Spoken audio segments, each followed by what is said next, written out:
Good day, STEM students. So today we're going to discuss the first topic in basic calculus, and that is limit of a function. Okay, so let's start po. So when we say limit, that is the limit L. So remember that L stands for limit, okay? It is the unique real value that f of x will approaches as x approaches c. So as you can see, we have here the symbol for the limit. So this one can read as this one. So the limit of f of x as x approaches c is L. Okay? We can read that as like that. Okay? So, let's talk about the notation for the limit. So, remember class that if the limit of f of x from the left is equal to the limit of f of x from the right, that is, so remember class, kapag may nakita kayong negative sign, dun kay C, it means that is from the left. Okay?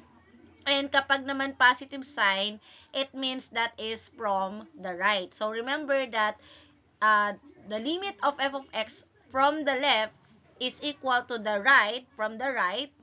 Therefore, our given is limit, or it means it exists. Okay? Our limit exists. And you can write that as this one. So, therefore, for example, the value of our L is 5 and also our right is 5. So, therefore, our answer is 5 po. Okay? So, next, if the limit naman is not equal from the left and from the right. So, we can write this one as, syempre, yung equal natin should be not equal, okay? And the limit does not exist. And we can write that as D and E na lang. Pwede yon kahit D and E na lang yung isulat ninyo, okay? Basta does not exist. Okay po? So, let's have an example. So, here's our example number 1. Let us investigate that the limit of x squared minus 9 as x approaches 1. So, how do we determine this given if this limit is exists or DNE?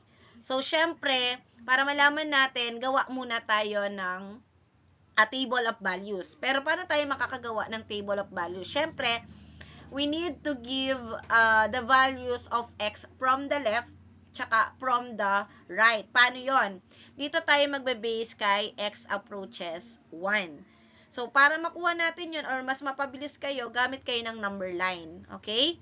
So, here's our 1. Ano yung nasa left niya? So, ang nasa left niya is 0. Ano yung nasa right niya? 2. Yes, that is 2.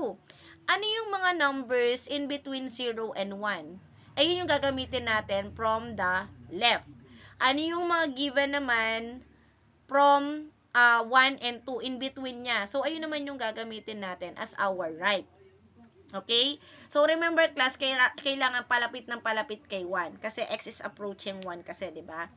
So, tingnan nyo muna, ano yung nasa gitna ng 0 and 1? Yeah, that is 0.5.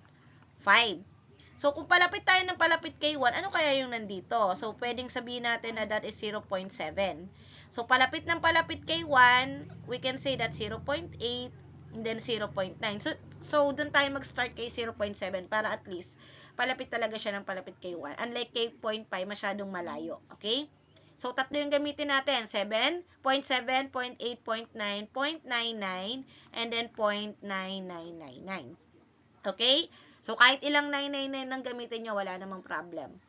Kay 1 and 2, in between nila is 1.5. So, palapit ng palapit kay 1, we can say we have 1.2 here.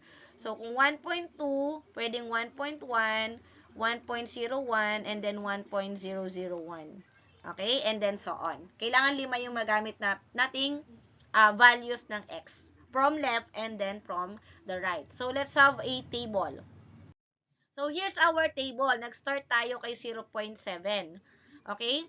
So, lahat ng values ng x ay gagamitin natin kay f of x. Okay? Isa-substitute natin lahat to.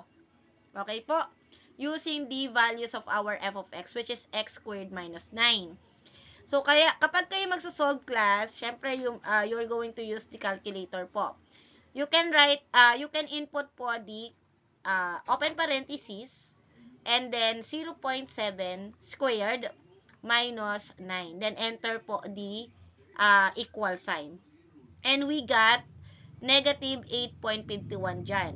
Okay? Kapag naman change natin yung 0.7, kahit gamitin nyo yung arrow back para mapalitan nyo lang yung 0.7. Okay?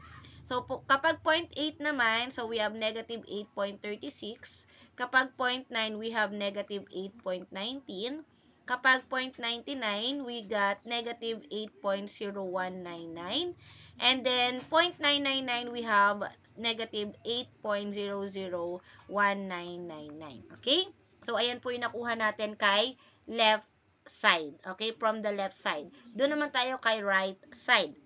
So, 1.2 naman. Same procedure, class. Papalitan nyo lang yung nasa loob. Okay? So, kung 1.2 yan, class, so we got negative 7.56. And then, kung 1.1, we have negative 7.79. And then, negative 7.9799. Negative 7.99799. Negative 7.999799. Okay? So, as you can see, class, in this given, masasabi kaya natin that this given is exist or not? We can say that this given is exist. Why?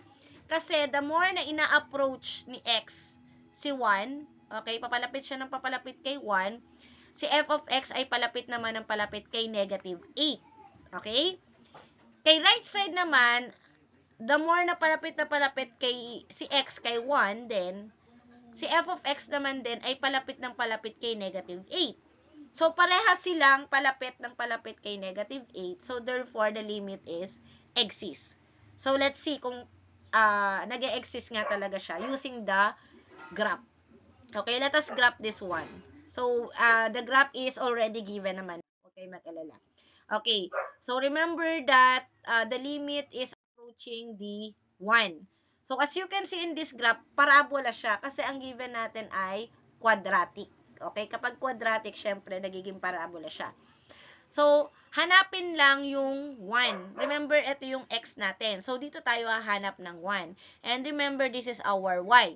So, ang 1 natin ay hahanapin natin dito. Wala tayong nakikitang 1, pero alam natin that 1 is in between 0 and 2. So, nandito yung 1 natin. Yung 1 natin, we are going to approach po the graph. O, punta tayo kay graph, papalapit kay graph. So, ito yung graph niya. Okay?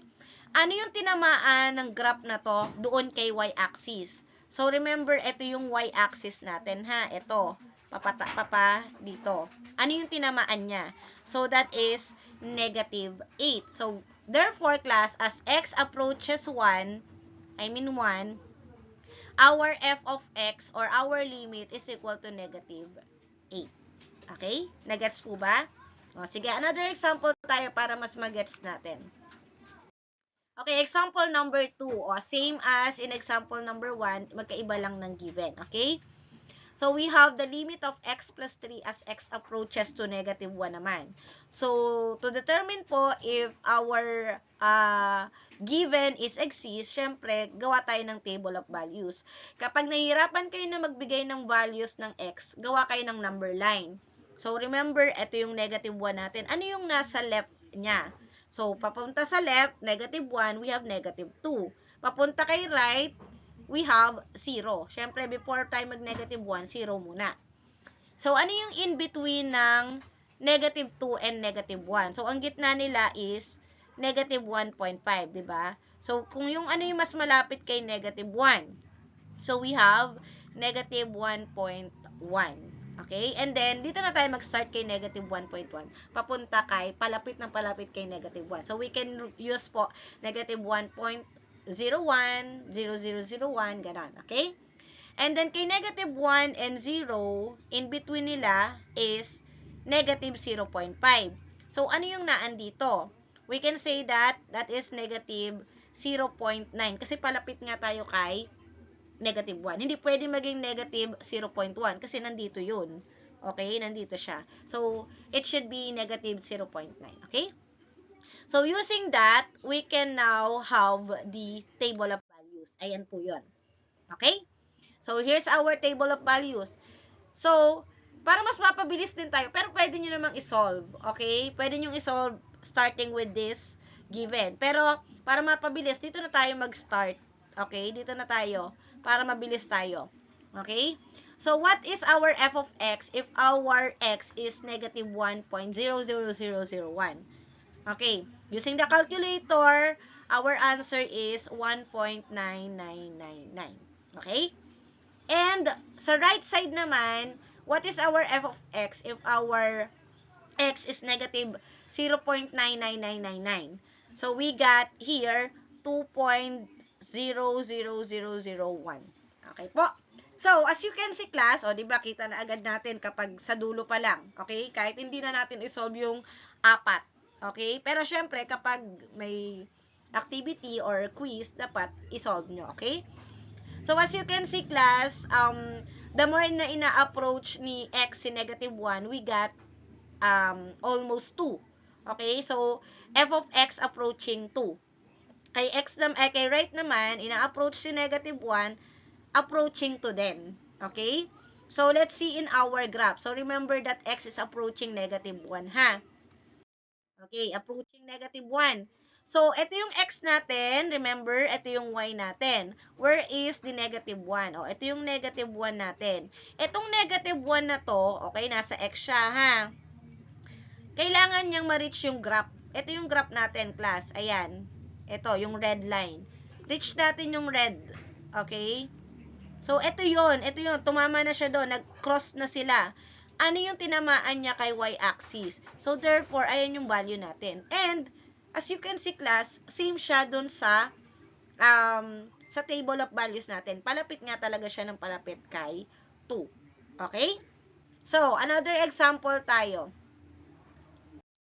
Okay. How about here in example number 3? Let us investigate this one. So, in example number 3 class, same lang siya kay example number 2.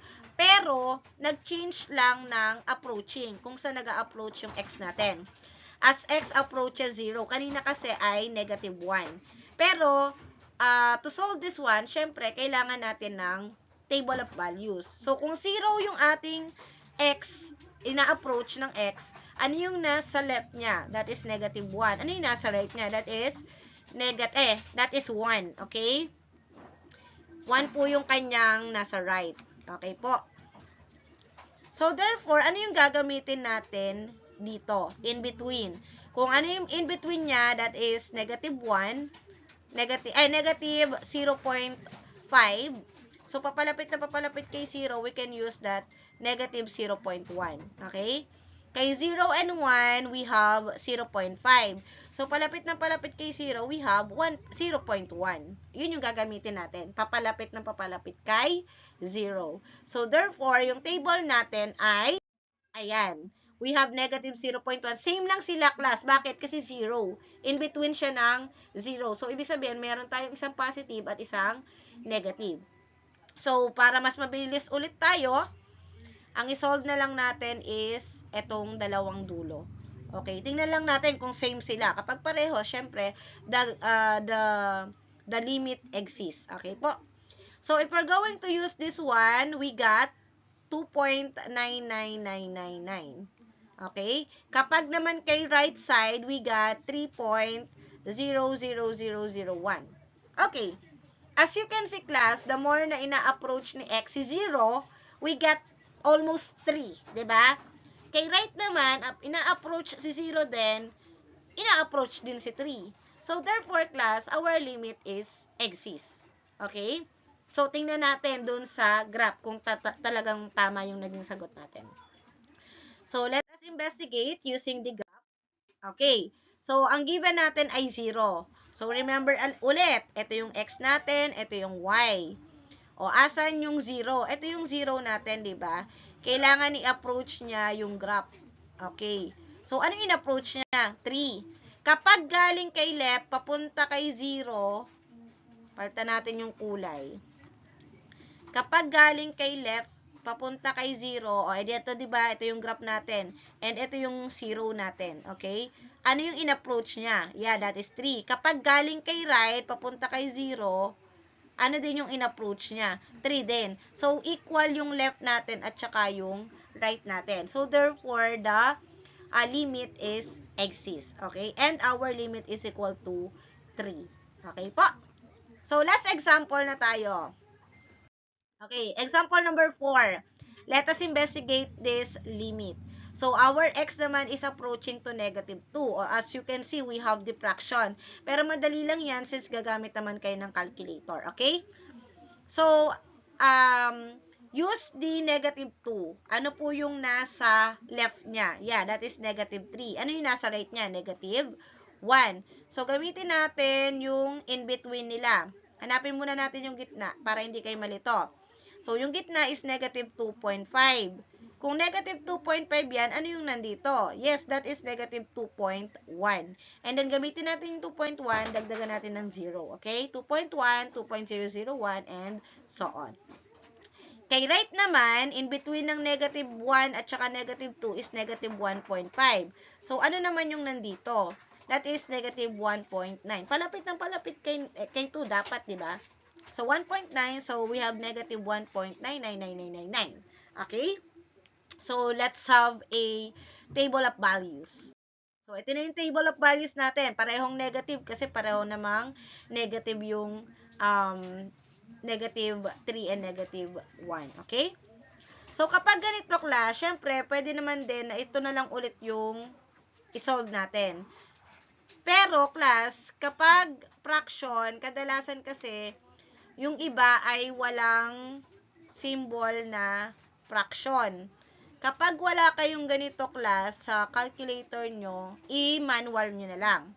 So, using this, pwede kayong gumamit ng open parenthesis, another open parenthesis, dalawang parenthesis yun ha, class, para at least masolve nyo talaga.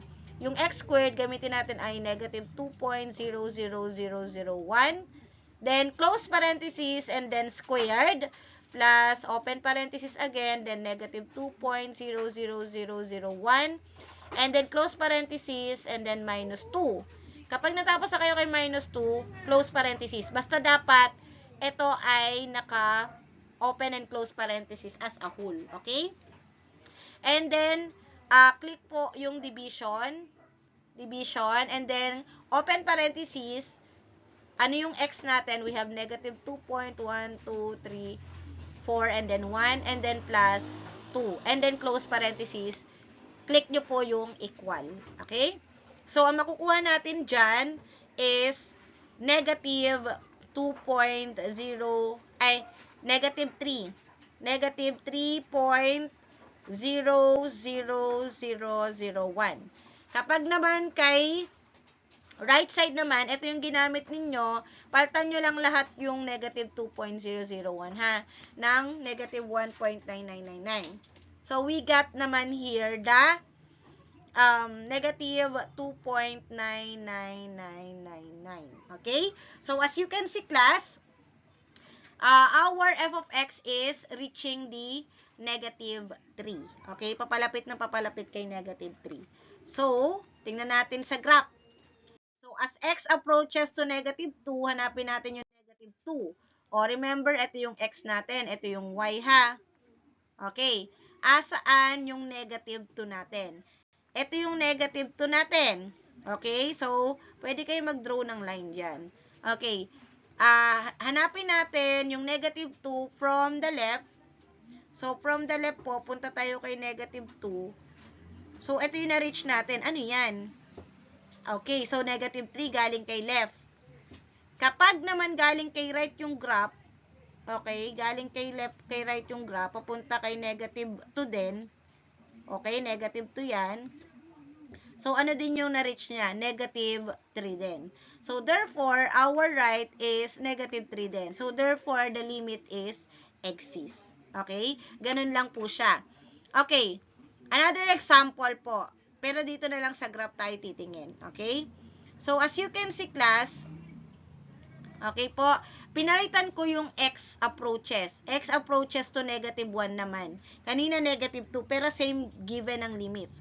Hanapin nyo yung negative 1. Kung saan siya tatama dun sa graph, yun yung magiging sagot natin. Ito na yung graph. Anong tinamaan niya kay y? That is negative 2. So, therefore, ang limit natin is equal to negative 2. Okay? Yung limit natin, kasi galing kay left, galing kay right, is negative 2. Okay po? O, how about naman, if our limit naman, our x naman is approaching 0. O, hanapin nyo yung 0. Nasaan yung 0? Where is our 0? Ito. This is our 0. Punta kayo kay graph. Anong tinamaan niya? That is negative 1. Okay? Paano naman kapag x is approaches to negative 3? O, hanapin nyo yung negative 3. Ito. Punta kayo kay graph. Anong tinamaan niya dito? That is negative 4. So, ganun lang siya kabilis. Okay? So, that's all for today, class. Thank you for listening. I hope na naintindihan nyo yung lesson natin for today. So, the continuation is on the next video po. Thank you!